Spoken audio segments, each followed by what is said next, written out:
আপনার প্রিয় ফল পেয়ারা। বাংলায় যাকে বলি পেয়ারা, হিন্দিতে যাকে বলা হয় অমৃত বা অমৃত ফল।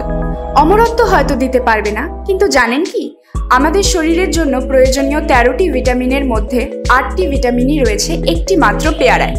আসুন জেনে নেওয়া যাক পেয়ারার 8টি গুরুত্বপূর্ণ ভিটামিন ও তাদের উপকারিতা সম্পর্কে। 1. Vitamin C.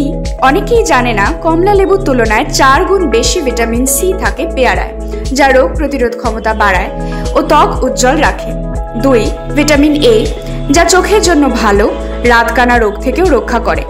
3. ভিটামিন ই, এটি ত্বককে কোমল ও উজ্জ্বল রাখে, অ্যান্টি এজিং প্রভাব আনতেও সাহায্য করে। 4. ভিটামিন বি1 বা থিয়ামিন, যা স্নায়ুতন্ত্রকে সুস্থ রাখে ও স্মৃতিশক্তি বাড়ায়। 5. ভিটামিন বি2 বা রাইবোফ্লাভিন, যা শক্তি উৎপাদনে সাহায্য করে এবং চুল ও ত্বক সুস্থ রাখে। 6. ভিটামিন বি3 বা নিয়াসিন, এটি হজম শক্তি বাড়ায় ও মস্তিষ্কের কর্মক্ষমতাকে উন্নত করে। 7. ভিটামিন বি6, হরমোন নিয়ন্ত্রণে সাহায্য করে এবং স্ট্রেস কমায়। এছাড়াও রয়েছে 8. ফোলেট বা ভিটামিন বি9, যা রক্ত তৈরিতে সহায়তা করে, বিশেষ করে গর্ভবতী নারীদের জন্য খুবই উপকারী। তাহলে আর দেরি কেন, আজ থেকেই আপনার খাদ্য তালিকায় যোগ করুন এই অত্যন্ত উপকারী ফল পেয়ারাকে।